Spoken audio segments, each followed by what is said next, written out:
नमस्कार, मैं हूं श्वेता सिंह। कुछ अद्भुत, अविश्वसनीय, अकल्पनीय दिखाने के लिए आज हम देश के गांवों की सैर को निकले हैं। दरअसल हमारे देश में लाखों गांव भले ही हैं, लेकिन उनमें से कई ऐसे हैं जिनकी कहानी आप सुनेंगे तो दांतों तले उंगली दबा लेंगे। मसलन ये जो पहला गांव जिसके दर्शन हम आपको करवाने वाले हैं, उसकी अपनी एक पूरी किताब है, और एक किताब ही नहीं, एक कॉफी टेबल बुक भी है। यहाँ पर 1875 से शिक्षा की एक ऐसी शुरुआत हुई कि आज हर एक घर से एक एनआरआई है जो विदेशों में तो है, लेकिन अपनी मिट्टी खींच लाती है और गांव के विकास के लिए इस पूरे गांव ने हाथ मिलाया। ये उसी गांव की तस्वीर है जहां पर एक क्लॉक टावर भी है। यहां पर 14 नेशनलाइज्ड बैंक्स हैं। पैसों की कमी वहां पर कभी नहीं रहती है। देश के सबसे समृद्ध गांव की सफर पर आइए, चलिए मेरे साथ।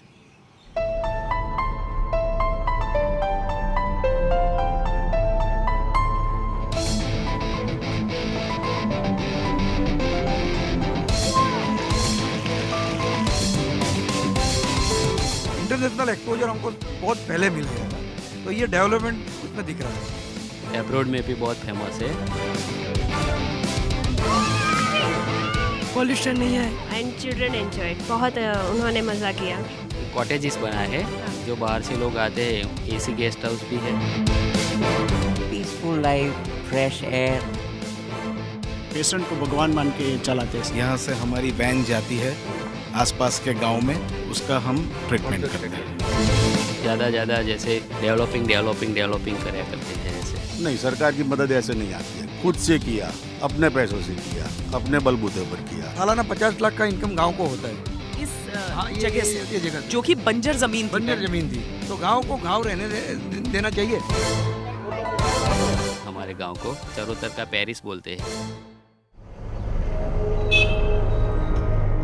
गुजरात के आणंद जिले का धर्मज गांव। इसकी खूबियां सुन ली तो हैरान रह जाएंगे। गांव क्या है, ये तो बड़े बड़े शहरों की चमक को फीका कर दे। यहाँ स्कूल है, कॉलेज है, विशेष शिक्षा संस्थान है, अस्पताल है, डायग्नोस्टिक सेंटर है जहाँ हर तरह के चेकअप की व्यवस्था है, वाटर पार्क है, स्विमिंग पूल है, एंटरटेनमेंट पार्क है, अपना एक एंथम है, गांव की अपनी आत्मकथा है, एक कॉफी टेबल बुक है, यहाँ तक कि धर्मज डे भी मनाया जाता है। हाँ, सब कुछ है, बहुत अच्छा है। Peaceful life, fresh air. लोग हमको बहुत पसंद है। यहाँ का क्लीन हार्ट वो रुका होता है। आप कहाँ पर रहते हैं? न्यूयॉर्क में। न्यूयॉर्क में। तो धर्मज डे स्पेशली उसके लिए आप यहाँ पर आते हैं हर साल? हर साल आता हूँ, 3-4 महीने आता हूँ। अच्छा, ताकि वहाँ पर भी रहें, लेकिन यहाँ पर अपने गांव की मिट्टी को नहीं छोड़ें। नहीं छोड़े, गांव को मिट्टी की स्पेशल बनाता है धर्मज यह को? स्पेशल धर्म डे भी होता है 12 जनवरी को। सभी लोग आते हैं यहाँ। इंग्लिश मीडियम स्कूल है और मिश्रा शाला है, गुजराती कन्या शाला है, प्राथमिक कुमार शाला है, फार्मेसी कॉलेज है जहाँ डीडी बहुत सारे पार्ट्स है। फार्मेसी कॉलेज के अंदर टेक्नोलॉजी कॉलेज है, बीएड कॉलेज है। बताया गया था कि नी हॉस्पिटल भी है। हाँ, वो भी है। जिस गांव का बखान करते हुए हमारी सांस फूल रही है, वो गांव तो पूरी 1.5 सदी से प्रगति की दौड़ लगा रहा है और आज भी तंदुरुस्त है। इस बाबत कोई आंकड़ा तो नहीं है, लेकिन हम आसानी से कह सकते हैं कि धर्मज गुजरात का सबसे रईस गांव है और इसीलिए इसे यहाँ का पेरिस भी कहा जाता है। हम लोग बहुत ज़्यादा मेहनत करते हैं। जैसे हमारा गांव हर अब्रॉड में भी बहुत फेमस है, ऐसा हम ज़्यादा जैसे डेवलपिंग कराया करते हैं। जैसे पूरे गांव में क्या हर एक व्यक्ति जो होता है उसे थोड़ी जिम्मेदारी रहती है कि मैं अपने गांव को अच्छा बनाए रखूं? हाँ, सब हमारे गांव के सभी लोग को ऐसा है कि हमारा गांव थोड़ा और ऊपर जाए। जैसे जितने बाहर विदेश में भी ऐसा है, हमारा गांव का बहुत नाम है, चरोतर का पेरिस बोलते हैं हमारे गांव को। तो हर एक आदमी एक अपनी जिम्मेदारी से काम करता है यहाँ पर।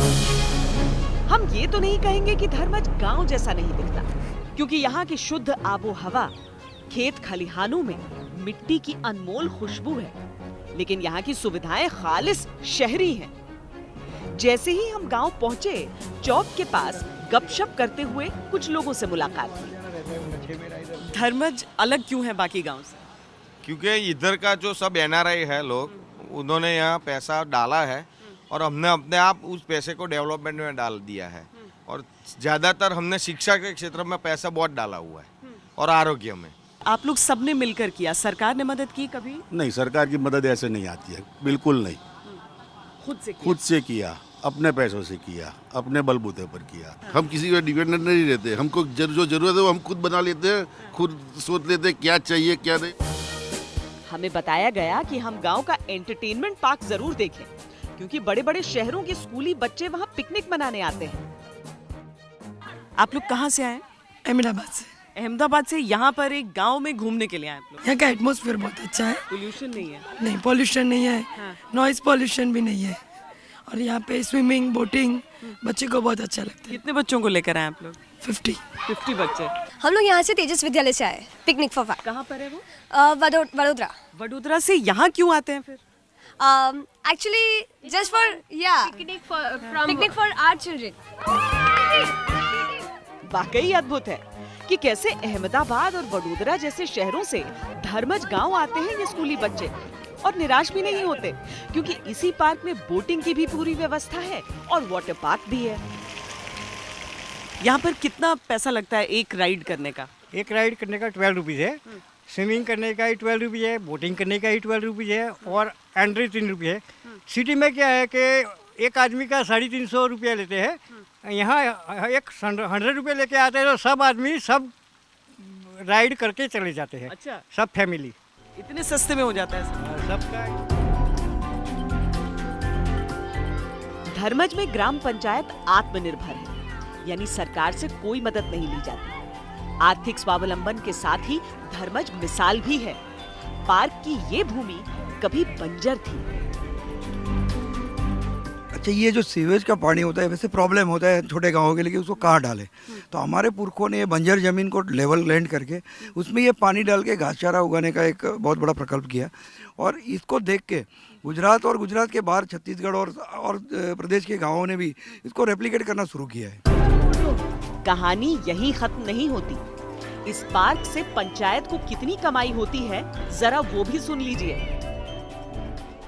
तो आज की तारीख में हर घर पे जिसको चाहिए उसको 20 रुपए में 20 किलो घास ऐसे पंचायत के ट्रैक्टर में जाता है। तो इसमें दो बात होती है कि गांव वालों को पशुपालन का बढ़ावा मिलता है, तो उसकी भी आमदनी बढ़ती है, और एक घास चारा बेच के पंचायत की भी आमदनी बनती है। उसके साथ साथ ये प्लॉट के चारों ओर हमने फलाव झाड़ भी लगाए हुए हैं, तो सालाना 50 लाख रुपए की आमदनी पंचायत को ये बंजर जमीन में से आज होती है। सौराष्ट्र के कई गांव जो पानी की कमी से जूझते हैं, धर्मज के मॉडल से सीखने का प्रयास करते हैं। बाकी इलाकों से भी लोग इस गांव का रुख करते हैं। पानी की जो अहमियत बड़े बड़े शहर और 5 सितारा होटल नहीं समझ पाते, वो एक गांव समझकर पूरी दुनिया को सिखा रहा है।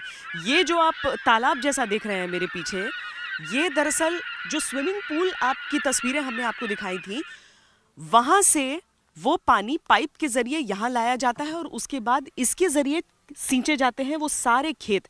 यानी रोज के रोज स्वास्थ्य की दृष्टि से स्विमिंग पूल का पानी साफ करना तो जरूरी है, लेकिन वो पानी साफ करने के बाद सिंचाई के लिए अगर इस्तेमाल कर लिया जाए तो इससे ज्यादा कहें कि दिमाग लगाकर अपने पर्यावरण को सही करने का तरीका और क्या हो सकता है भला। धर्मज का पहला स्कूल 1875 में खुल गया था। आज यहाँ गुजराती मीडियम के नर्सरी और हायर सेकेंडरी स्कूल हैं। अंग्रेजी मीडियम के भी प्री प्राइमरी और हायर सेकेंडरी स्कूल हैं। यहाँ फार्मेसी, इंजीनियरिंग, बीएड और फिजियोथेरेपी कॉलेज हैं। यहाँ पहला अस्पताल 1905 में खुल गया था। आज यहाँ सरकारी रेफरल अस्पताल है, टीबी अस्पताल है, आयुर्वेदिक कैंसर हॉस्पिटल है, मैटरनिटी, जनरल, ऑर्थोपीडिक और आंखों का सुपर स्पेशलिटी अस्पताल है। मैटरनिटी के लिए कोई भी पैसा नहीं लिया जाता है? नहीं, एक रुपया भी चार्ज नहीं। स्टार्टिंग डे 1 पहले दिन से वो चेकअप में जो महिला आती है, हाँ। उसका ऑपरेशन भी बिल्कुल फ्री करते हैं। अच्छा, कुछ भी नहीं, मतलब चाइल्ड बर्थ तक कुछ भी, कोई भी चार्ज नहीं है। और यहाँ पर जो डायग्नोस्टिक फैसिलिटीज हैं वो भी सारी हैं। सब डायग्नोस्टिक फैसिलिटी है, लेबोरेटरी है, डिजिटल एक्सरे है, we have a ECG unit, all जो फिजिशियन, ईएनटी। धर्मज की अद्भुत खूबियां ऐसी हैं कि यहाँ आने को धर्मज दर्शन का नाम दिया जाता है और इस गांव के हर एक निवासी को धर्मज का होने पर गर्व है। वो चाहे दुनिया के किसी भी कोने में बसे, अपने जड़ों को नहीं छोड़ता। क्या आपके पास कोई फिगर है कि कितने कहां पर किस देश में रहते हैं? मोटा मोटा पकड़े तो यूके में हमारे 1700 फैमिली है, अमेरिका में 1000 से ज़्यादा है, कनाडा में 450, ऑस्ट्रेलिया न्यूजीलैंड में 350-400 तक है और बाकी छोटे छोटे देशों में ही काफ़ी लोग रहते हैं, क्योंकि माइग्रेशन धर्मज में से 1895 में शुरू हुआ था और यही हमारा एक बैकबोन है कि इंटरनेशनल एक्सपोजर हमको बहुत पहले मिल गया था। हालांकि एक समृद्ध गांव के कुछ और पहलू भी होते हैं। जब हम विदा लेते लेते एक कटिंग चाय पीने के लिए रुके तो इस छोटे से कप की कीमत भी 15 रुपए देनी पड़ी। खैर, एक अद्भुत गांव की सैर के दौरान ये भी एक अनूठा जायका ही था।